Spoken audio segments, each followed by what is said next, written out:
ज्यांना ज्यांना या समाजामध्ये ज्ञानाचा दिवा लावायचा आहे अशा प्रत्येकासाठी हे पथ्य आहे की समाजामधला अज्ञानाचा अंधकार शोधून काढावा, तिथे तिथे ज्ञानाचा प्रकाश लावावा। पण हा प्रकाश निर्माण करताना त्या समाजातल्या घटकाशी बोलताना कसं बोलावं? बोलू ऐसे बोल जेणे बोले विठ्ठल डोले। जागतिक शांततेचं नोबेल पारितोषिक संतांनाच, पण त्यांनी समाजातल्या सगळ्या भांडणाचं मूळ शोधून काढलंय। माणसं नेहमी पहिली तोंडानेच भांडतात आणि तोंडाचं काम कमी पडलं की हातापायाने सुरुवात। आधी भांडण कुठं असतं? संतांनी हितच कुलूप घातलं। बोलायचं तर चांगलं बोलायचं, नाही तर बोलायचंच नाही, विषय बंद। म्हणजे भांडण व्हायची शक्यताच नाही, ते वाढायची शक्यता नाही, मारामारीवर उतरायची त्याहून शक्यता नाही। बोलायचं असेल चांगलं बोला, सवय लावून घ्यायची, पहिल्यापासून सवय एकच। म्हणून आपल्याकडं भक्ती मार्गाला नंतर जा म्हणतात, पहिलं काय? प्रभाते मनी राम चिंतित जावा, पुढे वैखरी राम आधी वदावा। ते सगळं नामस्मरण ठीक आहे, पण सदाचार हा थोर सांडून येतो। आणि सदाचाराचे जे अनेक नियम आहे त्यातला पहिला सगळ्यात महत्वाचा नियम मधुर भाषण हा सगळ्यात मोठा पहिला सदाचार आहे। आपल्याला कारण नसताना समोरच्याला दुखवायची वाईट सवय असते। एखाद्या लेकरानं आपल्याला पाणी आणून दे रे बाबा असं म्हटल्यावर अर्धाच भांड पाणी आणून दिलं, मग आपण काय सांगायला पाहिजे? अरे गोपाळा, मी उन्हात तानात तर चालत आलो रे, एवढ्याशा अर्ध्या भांड्याने माझे तहान भागल का? एक लोटाभर पाणी आणावं असं सांगता येतं का नाही? सवय नाही। त्या लेकरानं अर्धा भांड पाणी आणलं की आपण त्याच्या खानदानाचा उद्धार करतो आणि सांगतो तुमच्या घरात काय सगळेच अर्धवट आहेत काय? याचा अर्थ असा झाला याची आई अर्धवट, बाप अर्धवट, आजा अर्धवट, आजी अर्धवट, म्हणून भांड्यात पाणी। पण त्या अर्ध्या भांड्या पाण्यासाठी त्याच्या खानदानाला अर्धवट म्हणायची काही गरज होती का? मला थोडं पाणी जास्त पाहिजे होतं एवढं सांगायचं। म्हणून महाराज सांगतात आपल्या वाणीवरती प्रचंड संयम पाहिजे। कारण लक्षात घ्या, शब्द हे फार मोठं शस्त्र आहे आणि एक वेळ तलवारीनं घातलेला घाव विझून जातो, शब्दाचा घाव विझत नाही। एखाद्या अपघातामध्ये चाकूचा लोखंडाचा फटका बसला, त्या यातना विसरता येतात, शब्दाच्या विसरता येत नाहीत। म्हणून शब्द धारधार तलवार चालवताना आपण जेवढी काळजी घेतो, धारधार सुरी घरामध्ये ठेवताना जेवढी काळजी घेतो, टोकदार सुई वापरताना जेवढी काळजी घेतो त्याच्यापेक्षा जास्त काळजी मी शब्द माझ्या तोंडातनं बाहेर काढताना घ्यायला पाहिजे आहे। त्याने झालेला घाव भरत नाही हो। ज्याने आपला अपमान केला त्याचे तुकडे करून काळजात घातले तरी तो अपमान भरत नाही। आणि आपल्या इतिहासामध्ये अशी अनेक भांडणं आपल्याला दिसतील की जी फक्त शब्दामुळे झाली आणि ती भयानक झाली। आपल्याला अशी अनेक उदाहरणं सापडतील, मी त्यातलं एकच सांगतो। आपल्या सगळ्यांना महाभारत माहिती आहे। या महाभारतामध्ये द्रौपदी कोण होती सगळ्यांना माहिती आहे। या द्रौपदीचे जे वडील होते ना,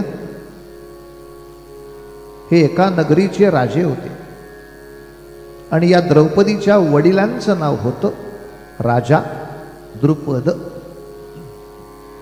राजा द्रुपद असं या वडिलांचं नाव होतं. आणि हा राजा द्रुपद जेव्हा इयत्ता 5वीत होता तेव्हा तो एका ऋषींच्या आश्रमामध्ये शिकत होता. पूर्वीच्या काळी घरी कधी कोण कोणाला शिकवत नसत, आश्रमात. आणि आपण सगळे भाग्यवान आहोत, आपण या परंपरेमध्ये आहोत. पहिलीत जा नाही तर 4थीत जा नाही तर 5वीत जा. कुठं जा? महाराजांच्या आश्रमात. चला, आश्रमातलं शिक्षण मोठं आहे. हा द्रुपद राजा जेव्हा त्या आश्रमामध्ये शिकत होता तेव्हा त्याचा एक मित्र झाला त्याच्या वर्गातला.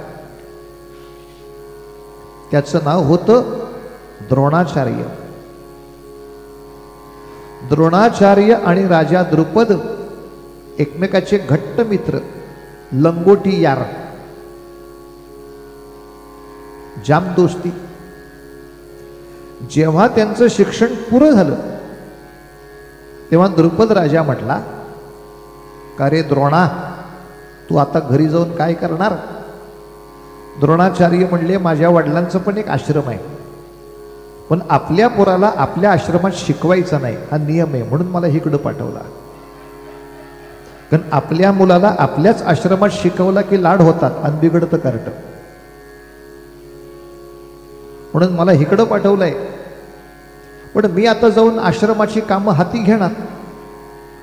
विद्यालय आहे. द्रुपदा, तू काय करणार? ते म्हणले, माझे बाबा राजे आहेत, आता मी घरी जाऊन पॉलिटिक्स हातात घेणार. आणि द्रुपद राजा काय म्हणाला, द्रोणा, जर तुझ्या आश्रमाला, पाठशाळेला कशाची मदत लागली, काही लागू शकते, तर तो बिनधास्त माझ्याकडे ये, मी तुझा मित्र आहे, आपण लंगोटी यारो, तू बिनधास्त माझ्याकडे ये. असं सांगितलं. दोघं आपापल्या घरी गेले. द्रोणाचार्य शाळेचे प्रमुख झाले, द्रुपद राज्याचा प्रमुख झाला. आणि नंतर का कोणास ठाऊक द्रोणाचार्याची आर्थिक परिस्थिती इतकी खालावली की त्यांना त्यांच्या पोराला दूध पाजण्यासाठी सुद्धा गाय सांभाळता येईना, अशी आर्थिक डबघाई आली. द्रोणाचार्यांच्या मुलाचं नाव सगळ्यांना माहिती आहे, अश्वत्थामा. हा अश्वत्थामा जेव्हा रडायचा, आई मला भूक लागली, दूध पाहिजे, बाबा मला भूक लागली, मला दूध पाहिजे, तेव्हा घरामध्ये भाकरी करायचं पीठ ते पाण्यामध्ये मिसळायचं, पाणी पांढरं करून द्यायचं. पांढरं पाणी केलं की झालं, दूध पी बाळा, अशी अवस्था. शेवटी द्रोणाचार्यांची बायको ती म्हणाली, तुमचा हा द्रुपद नावाचा राजा मित्र आहे, एक गाय तो मागून आणा.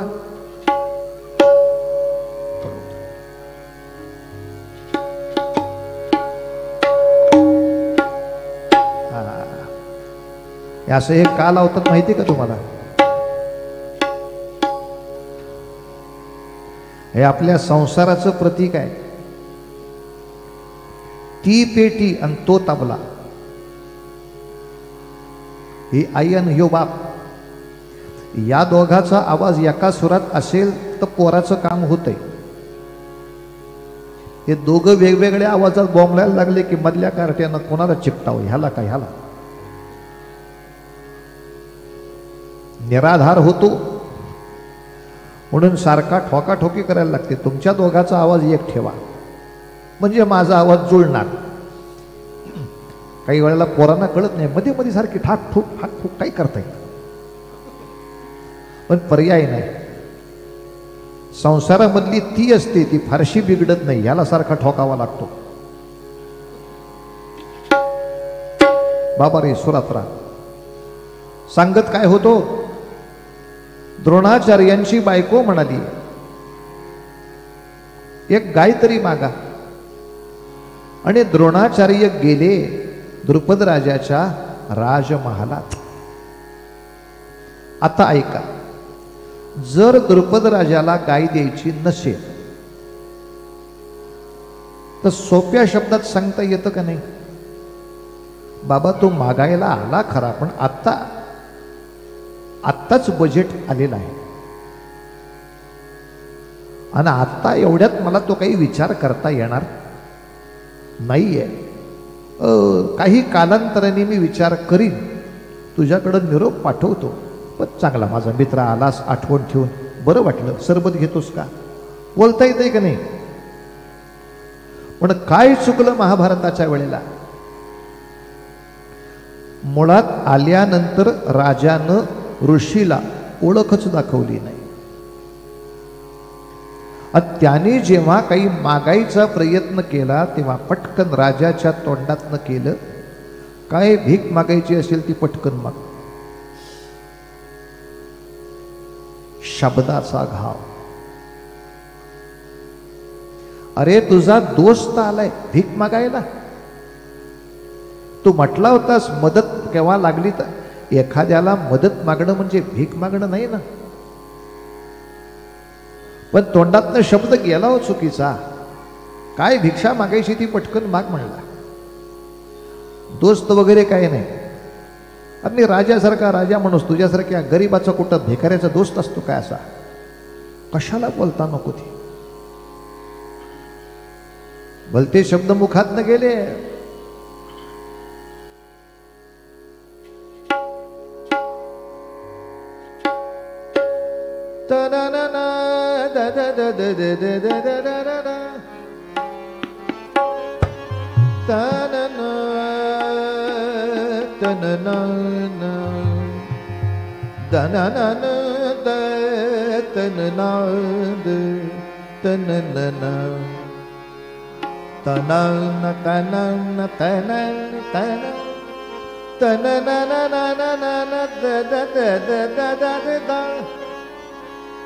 काय मुखातनं शब्द गेले. काहे अब तुम आये हो, काहे अब तुम आये हो, काहे अब तुम आ. कशाला आलास रे बाबा इथं. काहे अब तुम आये, काहे अब तुम आये, काहे अब तुम आये हो, काहे अब तुम आ.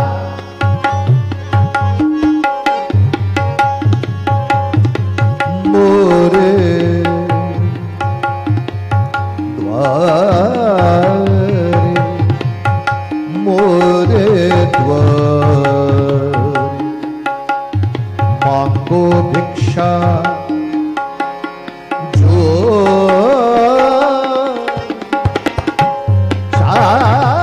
चाहत हो.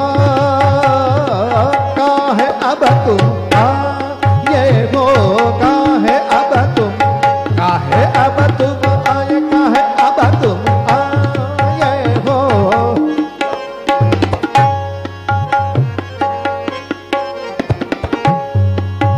मारामारी करायचा राग आहे.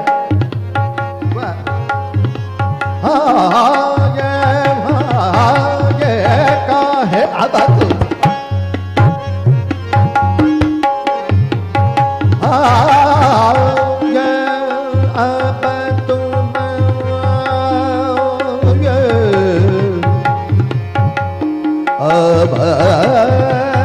तुम आए, काहे अब तुम, काहे अब तुम आए हो, काहे अब तुम आए हो.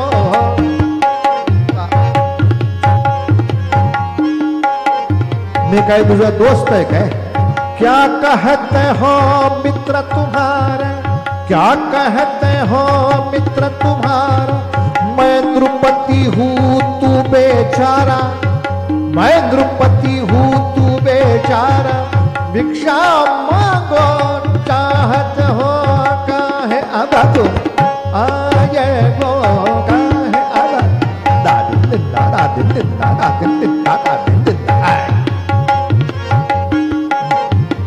मारामारी करूया जरा.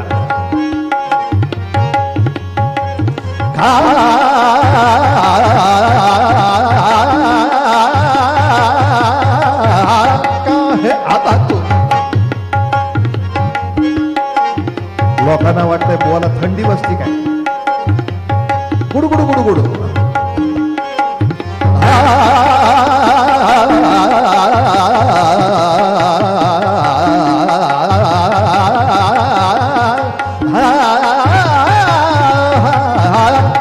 है आबा तुम ये वो का है आबा तुम का है आबा तुम.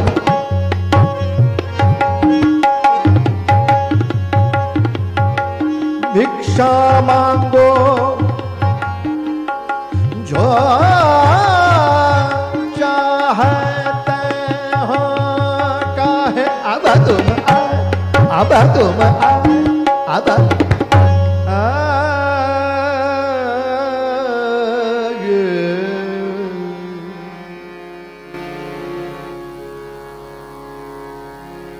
जे काळजावर घाव बसला ते द्रोणाचार्य तिथून निघाले आणि भीष्माचार्यांच्याकडे आले. भीष्माचार्यांनी त्यांना शिक्षक म्हणून नेमलं कौरव पांडवांसाठी. म्हणजे पांडवांच्या राजकुलाचे आता ते प्रमुख शिक्षक झाले. आर्थिक स्थिती चांगली झाली पण घाव नाही न बुजला. माझा अपमान केला या राजानं म्हणून काय झालं ऐका.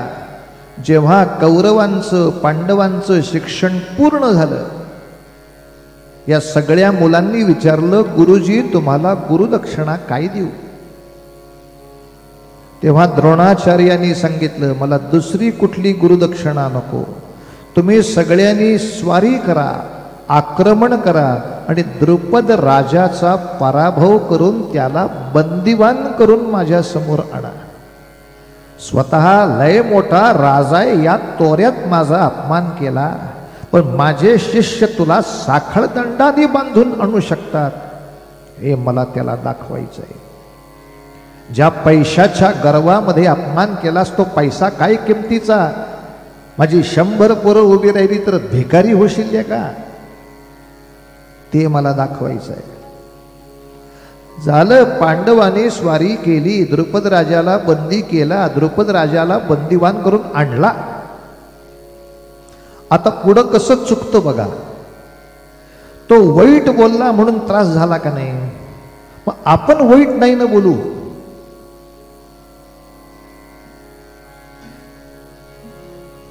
आपणास चिमोटा घेतला त्याने जीव कासावीस झाला मग आपण दुसऱ्याला दुखवावे काय. आता नेमकं द्रोणाचार्य त्याला इतकं बोलले की काय दीड दमडीच्या लायकीचा आहेस कसा माझा अपमान केलास का काही काम नाही ना. आता द्रुपदाच्या काळजावर बसला फटका. द्रुपदाने तात्पुरती लोकादेखत क्षमा मागितली. द्रोणाचार्याला काय द्रुपदाचं राज्य नको होतं फक्त पराभवच बघायचा होता. द्रुपद राजाला सोडला. ऐका महाभारत कसं चाललंय पुढं ते. द्रुपद राजा घरी गेला त्याने आपल्या पुरोहिताला बोलवला आणि तो म्हणला एक यज्ञ करायचा आहे मला. यज्ञ अहो यज्ञ करायचा म्हणजे काहीतरी इच्छा पाहिजे. कुठल्या तरी इच्छेच्या पूर्णतेसाठी यज्ञ असतो. काय इच्छा आहे कोणत्या इच्छेनं यज्ञ करायचा आहे. तर द्रुपद राजा म्हटला मला या यज्ञातनं अशी एक मुलगी पाहिजे आणि असा एक मुलगा पाहिजे की या दोघांनी मिळून द्रोणाचार्याचं वाटोळं केलं पाहिजे. चाललं भांडण वाढत. त्या यज्ञामुळे निर्माण झालेली ती 2 मुलं म्हणजे द्रौपदी आणि तिचा भाऊ दृष्टद्युम्न. अलीकडे एवढी अवघड शब्द मास्तरला सुद्धा म्हणता येत नाही. दृष्टद्युम्न खरं सांगतो, BA BEdच्या मास्तरला सुद्धा दृष्टद्युम्न येत नाही. मी आज आपल्या शाळेतल्या पोरांची, आदिवासी मुलांची हस्ताक्षरं बघून चाट पडलो. अय्यो, म्हणलं शिक्षण मंत्र्याला सुद्धा इतकं चांगलं लिहिता येईल का नाही, काळजी वाटली मला. काय पोरांची अक्षर आहे. आणि मुद्दाम लक्षात ठेवा, कितीही ईमेल आले, कितीही व्हॉट्सअप आले, तरी माणसाचा स्वभाव हा अक्षरांनी जितका चांगला करता येतो तितका दुसऱ्या कशाने नाही. मी शिक्षकांचं अभिनंदन करतो की ज्यांनी अक्षरावरती आणि लिखाणावर एवढं लक्ष दिलंय.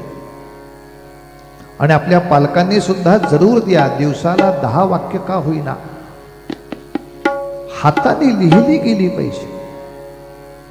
हस्ताक्षरामध्ये तुमचा स्वभाव आहे, हस्ताक्षरामध्ये तुमचं भविष्य आहे. आता कार्ट्यानं हस्ताक्षरच माहित नाही. हस्ताक्षर म्हणजे काय रे झंप्या, हसता हसता का जलाक्षर. तुझा आजा उद्धरला लेका, हसता हसता काय काढतोयस, अक्षर बघून रडायला घेते. असं नाही करू. द्रौपदी आणि दृष्टद्युम्न पहा कशी गडबड झाली. द्रौपदी ती पांडवांची पत्नी झाली. पुढचा सगळा इतिहास तुम्हाला माहिती आहे. आणि नंतर द्रोणाचार्यांच्या मुलानं म्हणजे अश्वत्थाम्यानं द्रौपदीची 5 मुलं मारली. कुठपर्यंत चाललं बघा हे. म्हणजे एकदा शब्दानं केलेला घाव, एकदा शब्दाने केलेला वार, एकदा शब्दाने केलेली जखम एकात एक वैर वाढवत जाते. सगळ्या शाळांमध्ये, कॉलेजमध्ये हा अभ्यासक्रम ठेवायला पाहिजे. How to speak positive. मोठी मोठी माणसं सुद्धा सरळ बोलत नाही. तू जेवायला येतं का महाराज, याच्यानंतर काय उत्तर द्यायचं असतं. जेवायला येता का, उत्तर काय पाहिजे, येतो किंवा आता नको. पण जेवायला येता का महाराज असं म्हटलं की महाराज कसे आमचे बोलणार. मग काय इथं उपाशी मरायला आलोय का. मी कुठं म्हटलं काय तू उपाशी मरायचं आहे का, तुला खाऊन मरायचं आहे. तू हो म्हण, नाही तर नाही म्हणणं. वाकड्यात बोलायची सवय लागते. आणि मुद्दाम लक्षात ठेवा, निम्म्याच्या वर लग्न बिघडतात आणि मोडतात. शब्द वाईट जातो, शब्द चुकतो. सत्य हे प्रत्येक वेळेला कडू असतं असं नाही. सत्य सुद्धा गोड पद्धतीनं सांगता येतं. खरं बोललं की कडू लागतं, कडवू लागत नाही. तुला कसं बोलायचं कळत नाही. एक उदाहरण सांगतो बघा, पटकन कळेल. एक ज्योतिषी होता. राजाने त्याला बोलावला, त्याला हात दाखवला. हात बघितल्यावर ज्योतिषानं भविष्य सांगितलं, महाराज तुमचा हात दुर्दैवी आहे. का, तुमच्या घरातल्या सगळ्यांची मरण, मृत्यू तुम्हाला बघावा लागणार आहे. भविष्य खरं होतं, पण तरी राजा चिडला, ज्योतिषाला तुरुंगात टाकला. राजाचा मंत्री त्या ज्योतिषाला भेटला आणि म्हटला, तू का तुरुंगात पडला. ज्योतिषी म्हटला, मी खरं बोललो म्हणून तुरुंगात पडलो. मंत्री म्हटला, तू खरं बोलला म्हणून नाही तुरुंगात पडला. खरं कसं बोलायचं तुला कळलं नाही म्हणून तुरुंगात पडला. तुला बोलायचं कसं कळलं नाही. आता मी सांगतो तसं बोल, म्हणजे खरंच बोलायचं. पण आता बक्षीस मिळेल का नाही बघ, जा. मग त्या ज्योतिषानं माफी मागितली. कालचं माझं भविष्य जरा चुकलं, आज परत भविष्य बघतो. बघा, आणि त्या ज्योतिषानं कालचंच भविष्य सांगितलं, पण शब्द कसे बघा. काल काय म्हटला होता, तुमच्या डोळ्यात देखत घरातल्या सगळ्यांचा मृत्यू तुम्हाला बघायला लागणार, हे म्हटलं होतं. आता आज काय म्हटला, महाराज तुमचा हात इतका भाग्यवान आहे की तुमच्या घरातल्या सगळ्यांपेक्षा तुमचं आयुष्य जास्त आहे. पांडुरंग हरी वासुदेव हरी पांडुरंग हरी वासुदेव. सत्यच सांगितलं, पण समोरच्या माणसाला ते टोचणार नाही, त्रास होणार नाही ही काळजी घेऊन सांगितलं. म्हणून बोलू ऐसे बोल इथं आपली ओळ आहे. जेणे बोले विठ्ठल डोले. जे बोलल्यामुळं पांडुरंगाला आनंद वाटला पाहिजे. माणूस कधी डोलतो, पण विठ्ठल डोले म्हणजे पुन्हा शंका काढाल, विठ्ठल कुठे येणार आहे तुम्हाला सांगायला, मला आवडलं का नाही. तर इथं विठ्ठल म्हणजे वा वा, प्रत्येकाच्या हृदयात भगवंत आहे ना. संतांच्या शिकवणूक ईश्वर सर्वभूतानां हृद्देशे अर्जुन तिष्ठती, हे जर गीतेचं वाक्य पक्का आहे, तर सर्वांच्या हृदयात जो भगवंत आहे त्या भगवंताला बरं वाटलं पाहिजे. मी बोलल्यावर आनंद झाला पाहिजे. पुन्हा एकदा सांगतो, त्याला आनंद होण्यासाठी खोटं बोलायचं नाही. खोटं नाही बोलायला सांगितलं, सांगायचं खरं, पण विचार करायचा हे खरं कसं सांगता येईल, ज्या योगे त्याला सुधारणा पण होईल आणि आनंद पण होईल. म्हणून माझ्या बोलण्यामध्ये काय जाणवलं पाहिजे, प्रेम सर्वांगाचे ठाई. माझ्या बोलण्यामध्ये प्रेम जाणवलं पाहिजे, त्याच्या लक्षात आलं पाहिजे किती प्रेमाने मला सांगतोय विचारा, याचे बोललेलं मी ऐकलं पाहिजे. आणि असं आपल्या वाणीला जर यश पाहिजे असेल तर प्रयत्न जेवढे महत्वाचे आहेत, अभ्यास जेवढा महत्वाचा आहे, तितकंच नामस्मरण महत्वाचं आहे. वाचे विठ्ठल. जे लोक नाम घेत नसतील त्यांना एक प्रार्थना, आपणच आपला स्वाध्याय करून बघूया. आपण एखादी चांगली गोष्ट एखाद्या शेजारच्याला सांगितली, असं करू नको रे बाबा, असं कर, ऐकत नाही. चांगला असून ऐकत नाही. आता ऐकत नाही लक्षात आलं, आता आपण नाम रोज 4 माळा 5 माळा करू, म्हणजे प्रयत्न करून करायचे. आपल्या लक्षात येईल काही कालांतराने तोच काय, बरेच लोक तुमचं ऐकायला लागतात. मग 2 महिन्यापूर्वी मी वाईट सांगत होतो का, सांगत होतो चांगलं, पण त्या चांगल्या सांगण्याला ईश्वराचा जो आशीर्वाद पाहिजे, जे अधिष्ठान पाहिजे. आता मगाशी सुद्धा आपल्या सरपंच साहेबांनी किती सुंदर सांगितलं की आज त्यांच्या वाणीतल्या प्रत्येक आदेशाला एवढं मोठं फळ मिळते.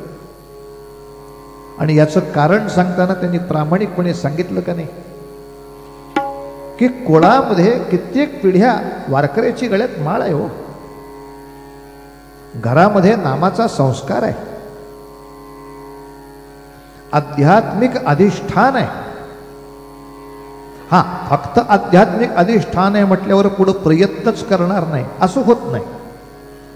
एखादा चांगला भाकरी पाहिजे आपल्याला तर चूलही पाहिजे, तवाही पाहिजे, पीठही पाहिजे, मळायलाही पाहिजे, थापायला पाहिजे, भाजायला पाहिजे, सगळं पाहिजे. फक्त चूल आहे म्हणजे होणार नाही, फक्त तवा आहे म्हणजे होणार नाही, फक्त पीठ आहे म्हणजे होणार नाही. पण तवा आहे, पीठ आहे, मळायला आहे, पण त्याच्या मागे जी ऊर्जा पाहिजे भगवंत नामाची, ती कमी पडली तर कशी भाकर होते तुम्हाला माहिती, मला माहिती. यासाठी भगवंत नाम घेऊन वाचे विठ्ठल रखुमाई.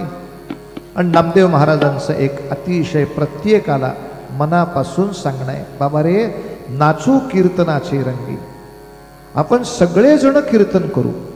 ऐका, सगळ्यांनी कीर्तन करण्यासाठी सगळ्यांना गायन यावं लागतं असं नाही. कीर्तन या शब्दाचा अर्थ भगवंताच्या कीर्तीचे गुणगान म्हणजे कीर्तन. भगवंताच्या कीर्तीचे किंवा भगवंतांच्या भक्तांच्या कीर्तीचे, कीर्ती अधिक गायन कीर्तन. मला सांगा, आपण कोणाकोणाचं का होईना गुणगान करतच असतो. यापेक्षा थोडा वेळ दिला, भगवंताच्या गुणांचा अभ्यास केला आणि ते गुणगान जर प्रत्येकाने आपल्या पुढच्या पिढीच्या कानावर घातलं तर ते प्रत्येकाच्या मनाने कीर्तनच आहे. असं आपण सगळी जाणती माणसं नाचू कीर्तनाचे रंगी, ज्ञानदीप लावू जगी. आणि हे ज्ञानदीप लावण्याचं काम करताना जप कसा वाढवायचा, जप कुठपर्यंत न्यायचा, तर परे हुनी परते घर तेथे राहू निरंतर, एवढा एक विषय पूर्ण करतो. लगेच आख्यान म्हणजे महाराज हे कुठलं घर आहे, परे होऊन परते. व्हेर इज परा आणि व्हेर इज परास परते. आता हे शब्द पण माहीत नाहीत ना, ऐका. अध्यात्माचं प्रवचन ज्यांनी ऐकलं असेल त्यांना हे शब्द थोडेसे माहिती आहेत. भगवंताने आपल्या एकाच देहामध्ये 4 प्रकारच्या वाणी ठेवल्या आहेत. वाणी म्हणजे पुन्हा किराणा दुकानदार नाही. वाणी या शब्दाचा इथला अर्थ ध्वनी उत्पन्न करणारं साधन. 4 प्रकारच्या वाणी आपल्याला दिल्या आहेत. नावा एका परा पश्यंती मध्यमा वैखरी, अशा 4 वाणी. आता नीट पहा, मी तोंडातनं जे बोलतोय याला म्हणतात वैखरी. वैखरी वाणी. पुढे वैखरी राम आधी बदावा. आता मी तोंडातनं बोललो नाही, फक्त घाशातनं बोललो, तर ती कुठली वाणी, मध्यमा. काही माणसं म्हणतात घाशातनं बोलता येतं का? येतो येतो. आपल्याला देवाचं बोलायचंय, पण बाकी सुद्धा काही गोष्टी घाशातनं बोलता येतात. 2 वर्षामागं हित कीर्तनाला आलो तेव्हा एका माणसानं तक्रार केली, महाराज तुमचं कीर्तन मला आवडतं. म्हणून मी माझ्या शेजारी असलेल्या राहणाऱ्या आमच्या काकांना सांगितलं, काका चला कीर्तनाला. काका मला म्हटले व्हा पुढे. आलोच. आणि मी इथं येऊन 2 तास झाले, काकाचा पत्त्या नाही. ही काय पद्धत झाली का? नाही येता येत तर नाही म्हणायचं. खोट का बोलले? मला वाईट वाटलं. तेव्हा मी त्याची समजूत काढली. वत्सा, वाईट वाटून घेऊ नको. अशी बरीचशी वाक्य घाशातल्या आवाजात असतात. तू जेव्हा काकाला सांगितलं, काका चला कीर्तनाला, तेव्हा तुला कळलं नाही, पण स्वयंपाकघरातनं काकूंनी एक आवाज केला. तू म्हटला चला कीर्तनाला आणि काकूंनी आवाज केला घशातून. काही बोलल्या का?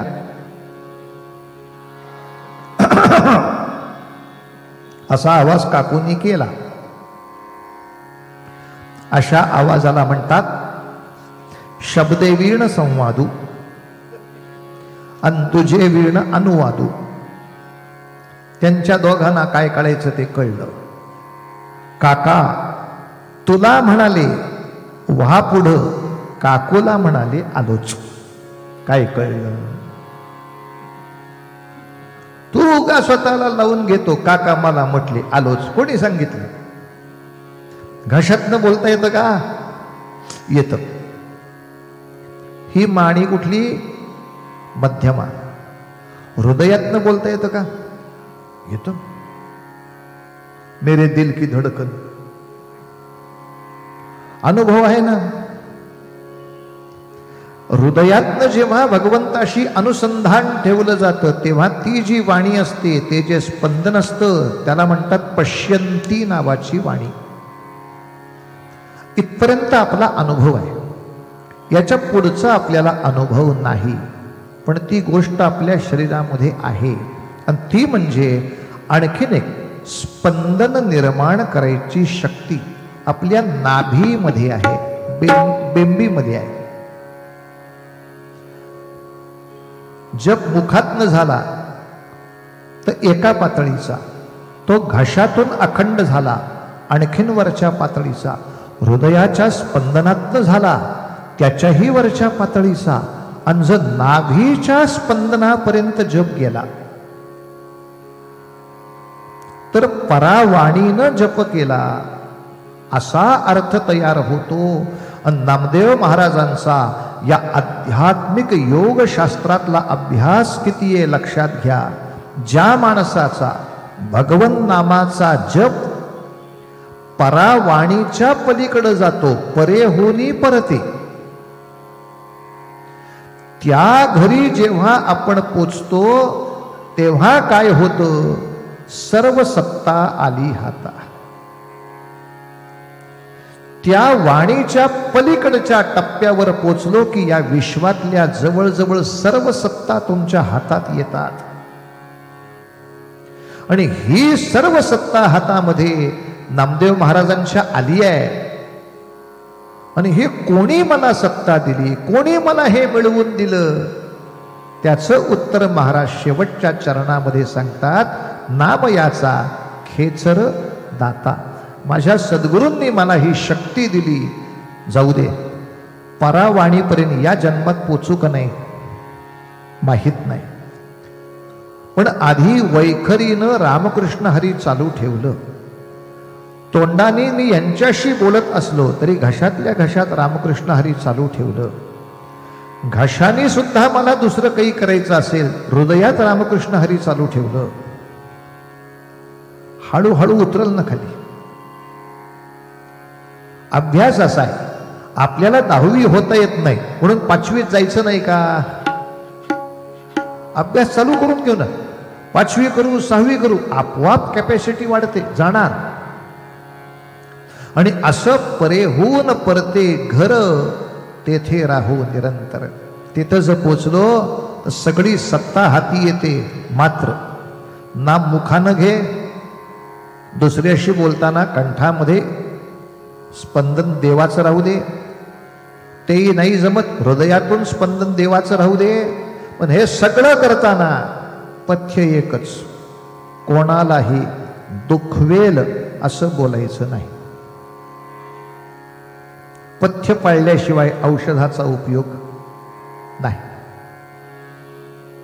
दुखवेल असं बोलायचं. याचा मला खूप फायदा झाला. माझी कॉलेजातली एक मैत्रीण माझ्या वर्गात होती. एक वर्षापूर्वी माझ्याकडे आली आणि मला म्हणली, आफळे तू कीर्तन करतोस? आता करतोय, काय करू? मला एखादी गंडा धोपारा औषध दे की. कसलं? माझी सासू मेली पाहिजे. मला असं औषध मी देऊ? रांगच लागल पुण्याला माझ्याकडं. माझ्या लक्षात आलं काहीतरी घोळ आहे. मी संतांचा मार्ग पटकन घेतला. मारुती मंदिराच्या शेजारीच राहतो. मंदिरात गेलो, मुठभर अंगारा आणला. काही नाही, तो अंगारा 30 छोट्या छोट्या पुड्यामध्ये ठेवला, पुड्या बांधून दिल्या. रोज एक पुडी दुधात घालून आई सासूला पाज. 30 दिवसात सासू मरती. काय आनंद झाला तिला. खरंच म्हणेल पथ्य आहे. काय उलट बोलायचं नाही. तू एखाद दिवस उलट बोलली की औषध गेलं खाव. बघ बाई कसं जमतंय. गेली घेऊन. पण तिला सांगितलं, बाई ग तू औषध देशील, पण समजा तुझ्या सासूनं दूध ओतून टाकलं, तुला काय कळणार? त्यात पिता येत का नाही तुला बघायला पाहिजे. मग काय करशील? त्यांना काही दुखतं का पाय अंग वगैरे गुडघे दुखतात हां मग तेल घ्यायचं त्यांच्या गुडघ्याला लावायचं चोळायचं आणि गुडघ्याला तेल चोळताना त्यांना दूध द्यायचं म्हणजे तुला दिसेल ती पितायचं पथ्य आहे. दुसऱ्या दिवसापासून बिचारी आपल्या सासूच्या गुडघ्याला तेल लावते दूध देते. सासूला याचा अनुभव नव्हता. आधी घरात येताना कडक लक्ष्मी सारखी चाली होती. आता सासू 4-10 वेळा वाईट बोलली उलट उत्तर नाही. आपलं कर्तव्याचं जे काम आहे ते सासूबाई जेवता ये ना मला म्हातारीला उपाशी मारायला आली गं करती पांढऱ्या पायाची पाल आली माझ्या घरात जेवायला येत आहे. उलटा शब्द नाही. आणि असं जेव्हा 7 दिवस झालं 10 दिवस झालं काय मारुतीरायाची कृपा त्या म्हातारीचंच मन पालटलं. त्या सासूला वाटायला लागलं किती गुणाची पोरगी आहे बरं इतकं टाकून बोलते बिचारी उलट एक उत्तर देत नाही. उगा माझ्या सुनाला मी छळते. दुसऱ्या दिवसापासून म्हातारी लवकर उठून चहा करते सुनासाठी. आणि 15व्या दिवशी माझी मैत्रीण परत माझ्याकडं का आपल्या औषध बदल सासू जगली पाहिजे पांडुरंगारी वासुदेव हरी. आता कशाला जगली पाहिजे पथ्य होतं बोलू आईशे बोल बोलू आईशे बोल. घरातली कामं केली नाहीस का केलीस. उगा वाकड्यात जाऊन बोलायची सवय सगळ्यालाच आहे. पुरुषांना पण आहे स्त्रियांना पण आहे. पर 2 बाजूनी बोलतात हो.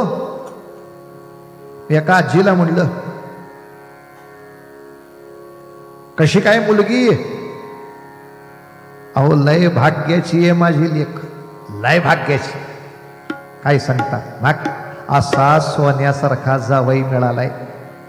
माझ्या पोरीला विचारल्याशिवाय काही करत नाही. माझ्या पोरीला विचारल्याशिवाय काही करत नाही असा सोन्यासारखा जावई मिळालाय. मग म्हणलं तुमच्या लेकाचं काय. माझं लेकरू मात्र बिघडलं र बाबा. का सगळं सुनबाईला विचारतो. म्हणलं आजे जे जावई करतोय तेच लेक करतोय की. पण ते जावयानं केलं तर चांगलं लेकानं केलं तर मांजर. असं नाही ना. मोठ्या माणसाने असंही मोठं व्हायला पाहिजे सांगायला पाहिजे लेकरा मला असं वाटतंय असं करावं. पण शेवटी संसार तुमचा आहे. सुनबाईला विचारल्याशिवाय करू नको बरं. सुनबाईला विचारल्याशिवाय करू नको बरं. हे सांगणं हे मनाचं मोठेपण हे आपल्या बोलण्यामध्ये व्यक्त होणारं प्रेम सर्वांगाचे ठाई. हे जर समाजामध्ये झालं महाराज हजारो भांडणं थांबतील हजारो वैर मिटतील हजारो कोर्ट कचेऱ्या कमी होतील. सगळ्यांनी भगवंतांच्या गुणांचं असं गोड कीर्तन समाजामध्ये करत राहून जिथे जिथे अज्ञान असेल तिथे ज्ञानाचा दिवा लावायचा प्रयत्न करा. आपलं नित्य व्यवहार कार्य चालू असताना जपाची अशी तीव्रता वाढवा की ज्यायोगी परावाणीपर्यंत आज ना उद्या पोचता येईल. आणि नामदेव महाराजांचं जे स्वप्न आहे असा सुंदर हा संतांचा देश गुण्या गोविंदानं अत्यंत प्रेमाने अतिशय सौहार्द्राने एकत्र राहील असा स्वर्ग तुम्ही आम्ही निर्माण करू. हीच नामदेव महाराजांना आपली आदरांजली आहे. म्हणून हा अभंग लक्षात घ्यायचा बुवांना हार घालायचा आणि थोडक्यात नामदेव महाराजांच्या चरित्रातला नाम याचा खेचर दाता म्हणजे काय हा विषय पूर्ण करायचा. बोलू ऐसे बोलू बोल बोलू ऐसे बोल बोल बोलू ऐसे बोल हे जेणे बोले विठ्ठल डोले बोले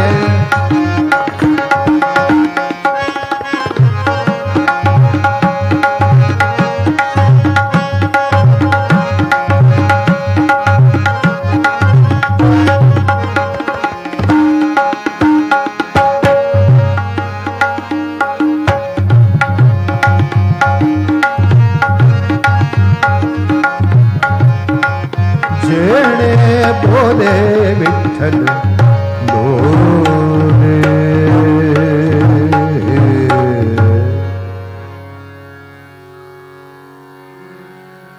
सगळे जण 5 वेळाला छान भजन करूया.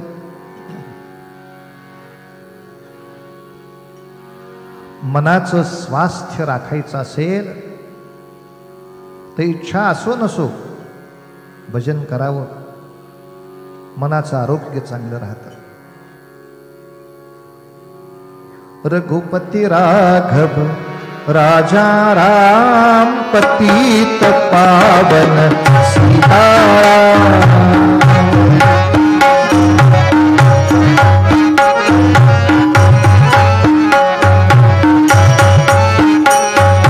रघुपती राघव राजा राम पतित पावन सीताराम.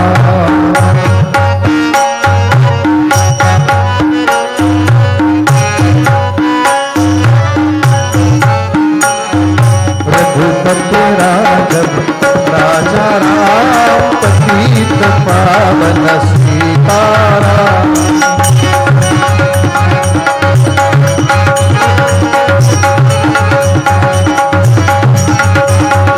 रघुपति राघव राजा राम पतित पावन सीताराम.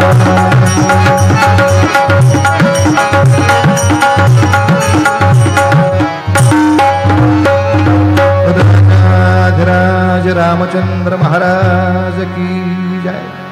माझ्या नंतर आपण सर्वांनी म्हणावं, हरे राम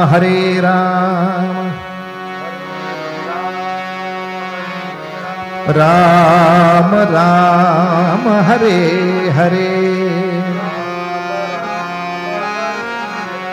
हरे कृष्ण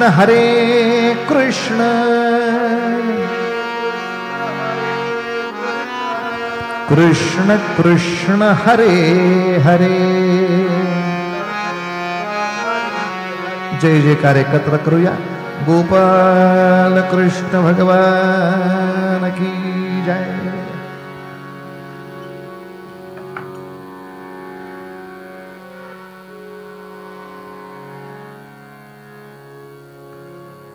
काल आपण राका कुंभारांचं चरित्र नामदेवांच्या चरित्राशी कसं जुळलं ते पाहिलं. नामदेव महाराजांच्याकडून राका कुंभारांचा झालेला किंचित उपमर्द हा आता भविष्यामध्ये भोगावा लागणार हे कळाल्यामुळे नामदेव महाराजही सावध आहेत.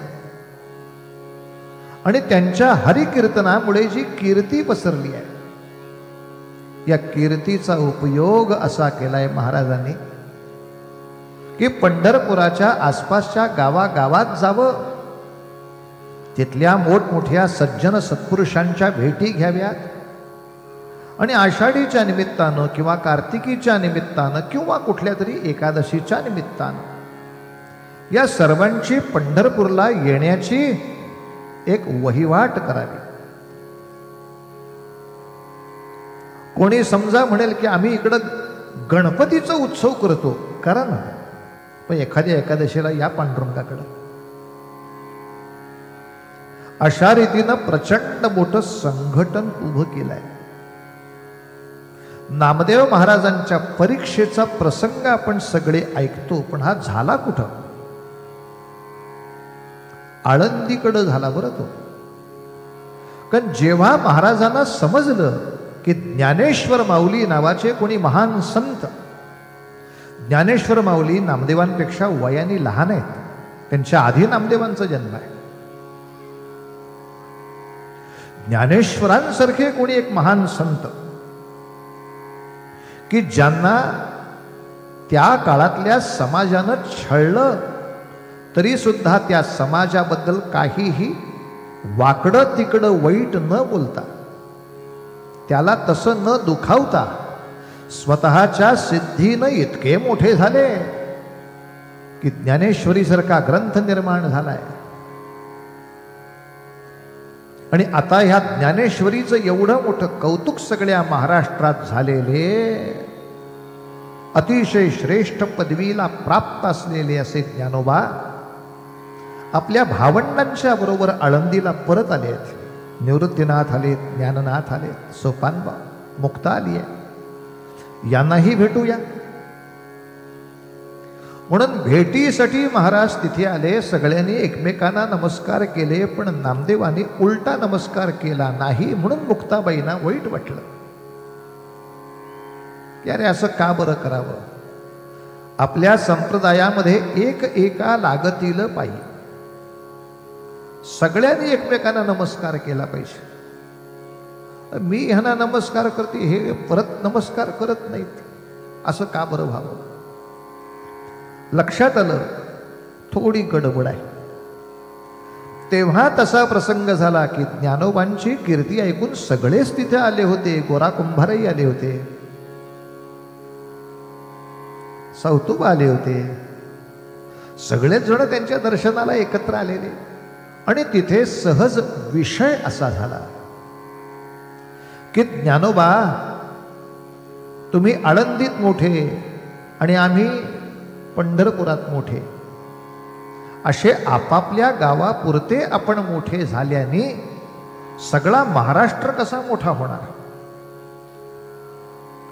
अनेक गावं अशी आहेत की जिथले हरिनाम सप्ताह बंद पडलेत. अनेक गावांमधली अशी देवस्थानं आहेत की जिथले उत्सव बंद पडलेत. सगळी देवळं गप्पा मारायची ठिकाणं होऊन बसलीत, उपासनाच नाही. या सगळ्या गावांचं जागरण केलं पाहिजे, करूया. पण जागरण केलं पाहिजे म्हणताना मुक्ताबाईंनी पटकन सांगितलं, गोरोबा काका, अहो आपण प्रवासाला जेव्हा मडकं नेतो ते चांगलं भाजलेलं पाहिजे. कच्चं मडकं दिलं त्याच्यात पाणी नेलं म्हणजे मरायचो की तहानेनं. मडकं कसं तपासता, ते म्हणले थापटन मारून तपासतो. मुक्ता म्हणाली आता ही सगळी मडकी घेऊन आपल्याला प्रवासाला जायचंय महाराष्ट्रातल्या गावागावात. सगळ्यांची मडकी बरी आहेत का बघा. तिथं तो प्रसंग आहे. माझ्याकडून चुकून एखाद्या कुंभाराचा उपमर्द झाला, आता गोरा कुंभाराकडून थोडासा, हेतू चांगला पण उपमर्द.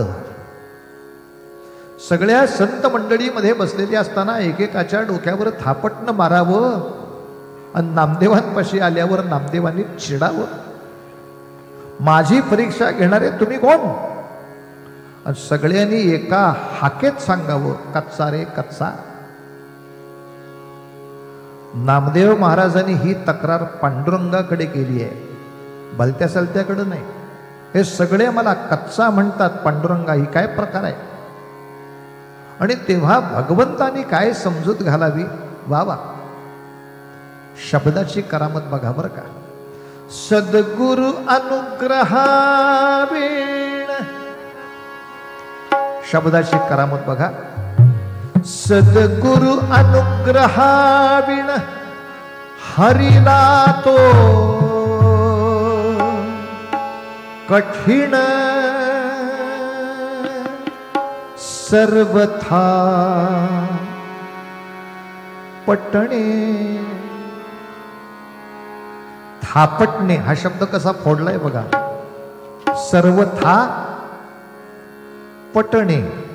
ज्याला सद्गुरूचा अनुग्रह नाही तो देवाला सुद्धा तसा सर्वथा पटण्यासारखा नाही.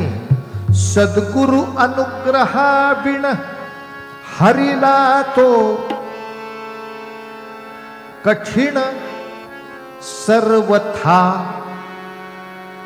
पटणे. आणि ही चूक काढण्यासाठी गोरा संत परीक्षी माथी हाणुनिया सर्व थापटणे.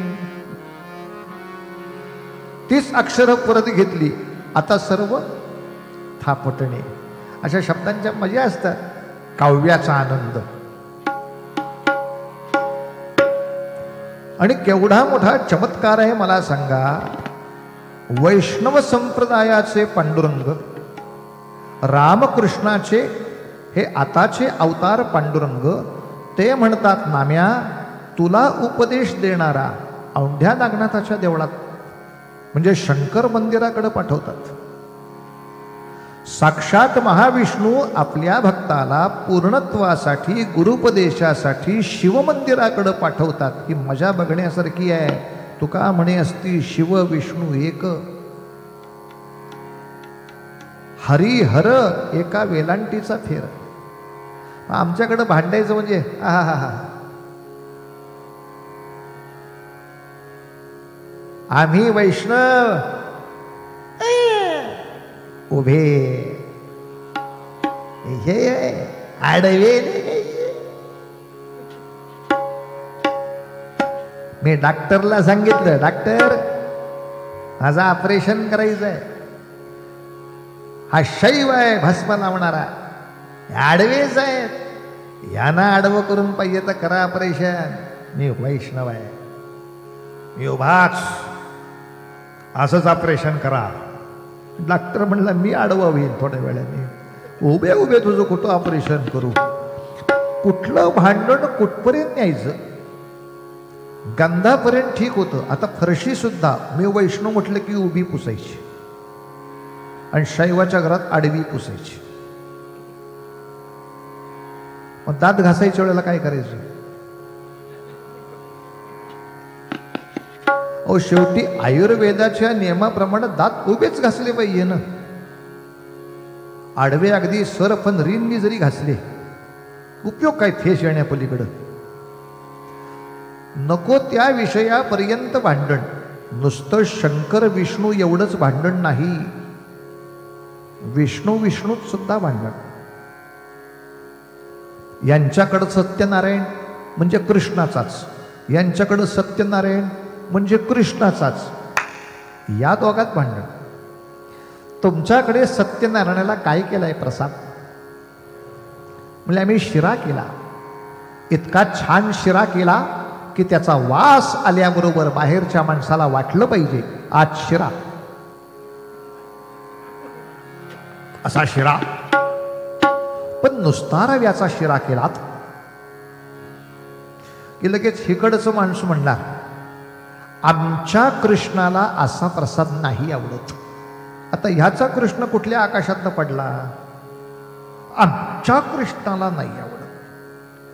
आमच्या कृष्णाला त्या प्रसादामध्ये कसं बदाम घालायला लागतात, काजू घालायला लागतात, तुटली फुटली काय तुटली टुटी फ्रुटी ते घालायला लागते, केशर घालायला लागते.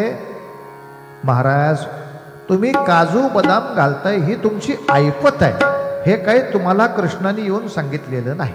याच्याशिवाय मला चालत नाही असं काही देव म्हटलेला नाही. अहो देवच का, कोणीच तुम्हाला असं काही म्हटलेलं नाही. बैल पोळ्याच्या दिवशी मला पुरणपोळी घाला असं कुठला बैल स्वप्नात येऊन तुम्हाला सांगतो. घरातल्या मालक नावाच्या बैलाला ती आवडते म्हणूनच करायची. केळीच्या पानावर पुरणपोळी दिलं तर बैल पहिलं केळीचं पान खातो, ते त्याला जास्त आवडतं.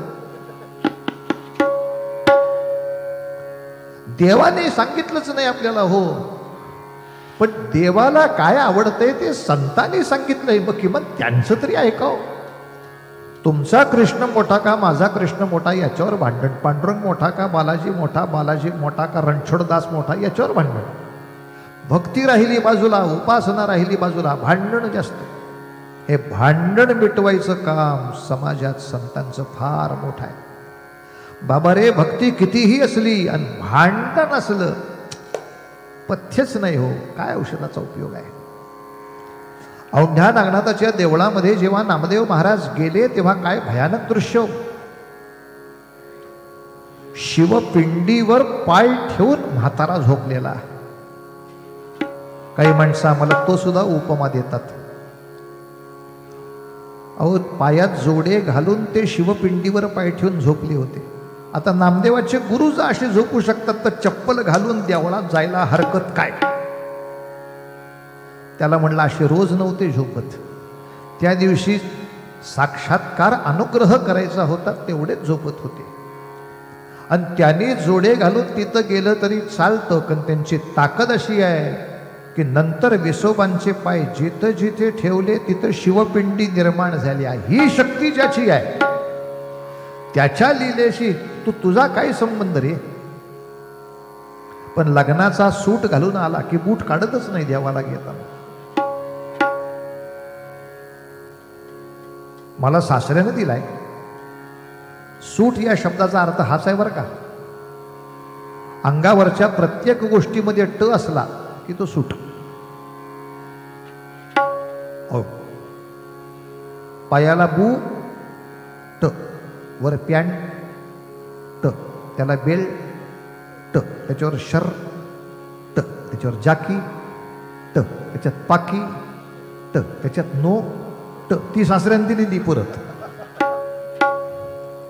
त्याच्यावर को ट, टाळक्याला हॅ ट, आणि या सगळ्याचं फिटिंग टाईट. आणि इतकं सगळं घातल्यावर सासरा जावयाला म्हणतोय आता सूट. आतलं सुट घालून येडं आलेलं, बूट काढायला तयार नाही. बघा, शिकाकाने इतकं मस्त सांगितलं, एवढ्या सगळ्या रोगजंतूंचं निदान तुझ्या अंगावर उभं राहिलंय, ते घालून देवाऱ्यात जातात का? ज्यांच्या अधिकाराचा विषय वेगळा आहे. नामदेव महाराज जेव्हा रागवले, अहो तुम्ही असे का झोपलात? ते म्हणाले, माझे पाय अशा ठिकाणी ठेव जिथे देव नसेल. जिथे जिथे पाय हलवले तिथे शिवपिंडी निर्माण झाली. महत्वाची प्रक्रिया नाहीये, महत्वाची आहे मनातली झालेली बदलाची प्रक्रिया. ते जेव्हा कळलं, अरेच्छा, आत्तापर्यंत मी पंढरीच्या पांडुरंगाच्या मूर्तीकडे बघून म्हणत होतो, भगवंता प्रगट व्हा. ते चैतन्य, ती शक्ती तिथेच प्रगट होऊ शकते अशी माझी धारणा होती. आता मला कळलं ती कुठेही प्रगट होऊ शकते, कारण आता त्या मूर्तीपुरता विठ्ठल नाही ह्याचा मला अनुभव आला. देव विठ्ठल ते मला माहिती आहे, देवपूजा विठ्ठल तेही माहिती आहे.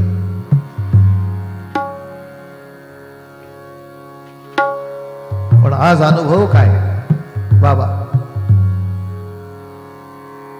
या विश्वातले सर्व पाण्याचे स्रोत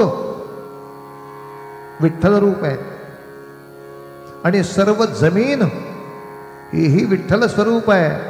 मी जर त्या पांडुरंगाची काळजी घेत असेल तर या सगळ्या विश्वाची काळजी पांडुरंग स्वरूप समजून घेणं म्हणजे खऱ्या अर्थाने मला विठ्ठल सापडला. आत्तापर्यंत तो फक्त दिसला, आत्तापर्यंत मी त्याला फक्त पाहिला, आता खऱ्या अर्थाने तो सापडला.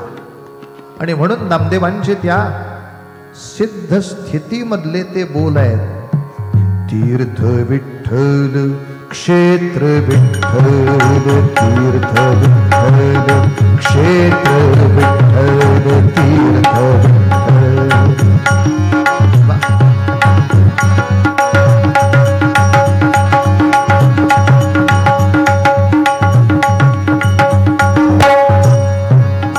नामा म्हणे माझा विठ्ठल सापडला,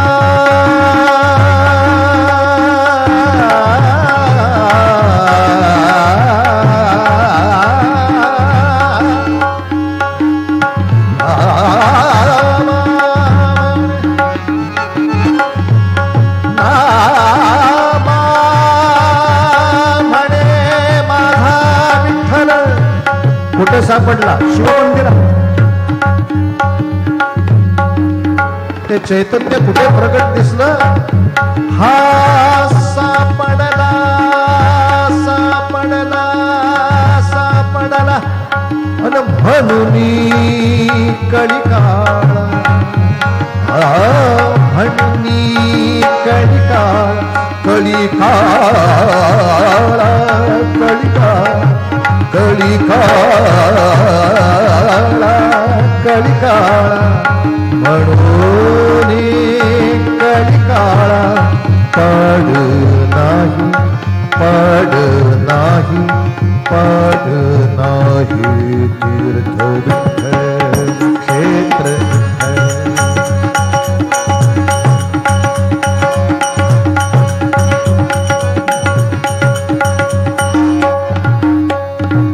नामा म्हणे माझा विठ्ठल सापडला आता कलिकाळा पाड नाही वारेला. आणि जेव्हा त्या शक्तीचं योग्य ते व्यापकत्व कळालं आता महाराजांना पूर्णत्व प्राप्त झालं. एक घटना ऐका फक्त. हे पूर्णत्व प्राप्त होऊन पंढरपुरामध्ये परत आलेल्या महाराजांना असं कळालं की आपल्या पंढरपुरात एक असेच भक्त आहेत की जे पांडुरंगाला मानत नाहीत. असे शिवभक्त आहेत. नरहरी सोनार. सोनार शब्दाचा अर्थ सोन्याचं काम करतो तो असं लक्षात घ्यायचं. हिंदी अर्थ घ्यायचा नाही. हिंदीमध्ये सोना म्हणजे झोपणे. महाराज तुमचं कीर्तन झालं की आम्ही सोनार,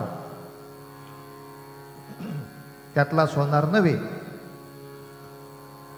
मजा ऐका नामदेव महाराजांची ताकद कशी आहे याच्याबद्दलची.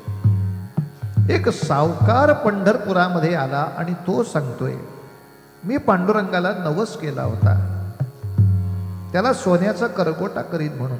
आता काही लोक म्हणतात कंबरपट्टा होता हो, पण माझ्या माहितीप्रमाणे बाईला कंबरपट्टा करतात आणि पुरुषाला करगोटा करतात. पण समजा असला आपल्याला काय जाते, करगोटा असो नाही तर कंबरपट्टा असो, माझे पैसे सांगतात, याच्यावर भांडण नको. कटीसूत्र त्याचं काही नाव द्या, असं काहीतरी करायचं माझ्या डोक्यात आहे. मला सांगा पंढरपुरामध्ये काही एकच सोनार होता का? मग त्या सावकारानं नरहरी सोनारालाच ते करायला सांगितलं पाहिजे. याच्या मागचा बोलविता धनी कोण हे नामदेव महाराज लक्षात घ्या. पण पंढरपुरात आलं की याच्या पुढं काय करायचं याचं मार्गदर्शन कोणाकडनं घ्यायचं? महाराज असं असं पंढरपूरच्या देवळात करायचं आहे, कोणाकडनं करू? यांच्याकडनं कटीसूत्र करा. का बरं यांच्याचकडनं का करा? कारण ते पांडुरंगाचे विरोधक आहेत म्हणून करा. मारेल की मला तिथं गेल्यावर. पण पांडुरंगाचा विरोधक असल्यावर कसं करू? त्याला सांगा काय, 11 ही संख्या. काय सांगायचं? 11 ही संख्या विष्णूंना पण प्रिय आहे आणि शंकरांना पण प्रिय आहे. 11 रुद्र आहेत आणि 11 म्हणजे एकादशी. एकादशी पांडुरंगाला प्रिय आहे आणि 11 रुद्र आहेत म्हणजे ती शंकरांची पण संख्या आहे. तेव्हा नरहरी सोनारांना सांगा की सोनार आळीमध्ये तुमचा घर क्रमांक 11 आहे आणि मी नवसच केलाय 11 संख्येच्याच घरवाल्या सोनाराकडनं करीन. काही ठिकाणी चांगल्यासाठी असं बोललं तर चालतं. असा हट्ट करा. आणि त्या सावकारांनी तसा हट्ट केला की तुम्हीच आलं पाहिजे, 11 क्रमांकाचा घर नंबर तुमचाच आहे, तुम्हीच तेवढे चांगले सोनारात म्हटल्यानंतर फक्त म्हणले पांडुरंग हे नाव त्याच्यासमोर उच्चारू नका, ते हातात असेल ते फेकून मारल तुम्हाला, नाव नका घेऊ. त्याच्यासाठी कंबरपट्टा करायचा येता का म्हणा. नरहरींच्या मनामध्ये सुद्धा फरक झाला आणि म्हणाले माझ्या परंपरेनं असं सांगितलंय की मी दुसऱ्या देवाचं रूप बघायचं नाही, डोळे बांधून येतो, माप घेतो, चालेल. आता ही लहान पोरं जेव्हा कीर्तन ऐकतात ना तेव्हा आपल्यापेक्षा चांगलं ऐकतात. याचा अनुभव मला अनेक वेळेला याच कथेत आलाय. मी मागं एकदा पटकन ही कथा सांगताना म्हटलं, सावकारानं नरहरी सोनाराच्या डोळ्याला पट्टी बांधली आणि धृतराष्ट्रासारखा त्याला देवळात नेला. तर पोरांनी चूक काढली. महाराज, धृतराष्ट्राच्या डोळ्याला पट्टी बांधायचं कारणच नाही की तो आंधळाच होता. महाभारतामध्ये डोळ्याला पट्टी कोणाच्या आहे? गांधारीच्या डोळ्याला, धृतराष्ट्राच्या नाही. म्हणलं एकदम माफी. Children are great. ते सूक्ष्मतेने ऐकतात. महाराजाला कात्रीत पकडावं म्हणून का होईना करेक्ट ऐकतात. महाराज धृतराष्ट्रासारखा कसा नेला? इथे नामदेव महाराजांचं मोठेपण ऐका. नरहरी सोनारासारखा सोनार आज पांडुरंगाच्या देवळात जातो, ही केवढी ब्रेकिंग न्यूज असेल. दोन संप्रदायातलं भांडण चिरस्थायी मिटण्याची केवढी मोठी ब्रेकिंग न्यूज. काय गर्दी. आणि आता पांडुरंगा माझी लाज राखा. नरहरी सोनाराचे डोळे बांधलेत. त्यांनी पांडुरंगाच्या मूर्तीला स्पर्श केलाय. आणि पांडुरंगाच्या मूर्तीला स्पर्श केल्यानंतर त्याला स्पंदन जाणवतायत, त्याला आवर्तन जाणवतायत. कुठली? अरे मी शिवपिंडीला हात लावून जेव्हा जप करतो तेव्हा त्या शिवपिंडीतून मला जी ईश्वरी स्पंदन येतात तीच येत आहेत की रे इथं. मनाला शंका अशी आली, सावकार तुम्ही मला फसवित नाही, मी शंकराच्या देवळात आहे. ही काय? शंकराच्या पिंडीला हात लावल्यानंतर मला जो आनंद प्राप्त होतो ते स्पंदन मला कळत आहे. माझे डोळे उघडा. सावकार म्हटला, मला मारायचं नाहीये, उघडायचे तर तुमचे तुम्ही उघडा, नाहीतरी पट्टीच आहे. पण मी तुमचे डोळे उघडले तुम्हाला त्याचं दर्शन झालं, पाप झालं, ते माझ्या पदरात नको. आणि नरहरी सोनाराने डोळ्याची पट्टी आपण होऊन काढली. समोर पांडुरंगाचं ध्यान. डोळे मिटून घेतले, गापदिशी पुन्हा हात लावला, पुन्हा स्पंदन तेच. तेव्हा देवळामध्ये नामदेव महाराज येऊन सांगतायत, नामा म्हणे असती शिव विष्णू एक, वेदांचा विवेक आत्माराम. नरहरी अरे विष्णूशी भजला पण शिव दुरावला. जर कोणी विष्णूची पूजा करेल आणि शंकराची निंदा करेल तर नामदेवांचा अभंग आहे, अधःपात झाला तया नरा. म्हणजे पांडुरंगाची पूजा करून जो इतर रूपांच्या बद्दल वाईट बोलेल त्याचा अधःपात आहे. मात्र शिवासी वंदी आणि विष्णूसी अभेरी तयाचे घरी यमनांदे. देवादेवाच्या रूपांमध्ये का भांडण करता? कशाला भांडण? ठीक आहे, मला शिवरूप आवडतं, मी त्याची उपासना करतो. यांना विष्णू रूप आवडतं, हे त्याची उपासना करतात. यांना गणपती रूप आवडतं, ते गणपतीची उपासना करतात. उपासना करून भक्ती करून मोठी होऊ ना. मला आर्ट्स आवडतं, मी आर्ट्स करीन. मला कॉमर्स आवडतं, मी कॉमर्स करीन. मला सायन्स आवडतं, मी सायन्स करीन. हे मोठं का ते मोठं, हे करायला तुला कोणी सांगितलं? याची भांडणं काढायला कोणी सांगितली? असं नाही करू. आणि हे भांडण मिटवलं महाराष्ट्रापुरतं नाही, महाराष्ट्रापुरतं नाही. हा वैष्णवांचा मेळा सर्व हिंदुस्थानातल्या सर्व तीर्थक्षेत्रात गेला. आज आपल्या हाती वेळ थोडा कमी आहे. उद्या महत्वाची जी तीर्थक्षेत्र आहे आणि या महत्वाच्या तीर्थक्षेत्रातही एक आणखीन महत्वाचं आहे की नामदेवांनी आपल्या वारीचा नामघोष दिल्लीच्या सुलतानाच्या दरबारात केलाय. त्या काळातली लोकसभा गाजवली. असाही नामदेव महाराजांचा दबदबा सगळ्या भारतवर्षामध्ये आहे. पण दिल्लीमध्ये दबदबा गाजवण्यापूर्वी आधी महाराष्ट्रातली सगळी भांडणं मिटवून घेऊ. एवढा जो मोठेपणा जो संत मंडळाने दाखवला तो तुमच्या आमच्या सगळ्यांच्या हृदयामध्ये चिरस्थायी होण्यासाठी म्हणून बोलू वैसे बोल, जेणे बोले विठ्ठल डोले.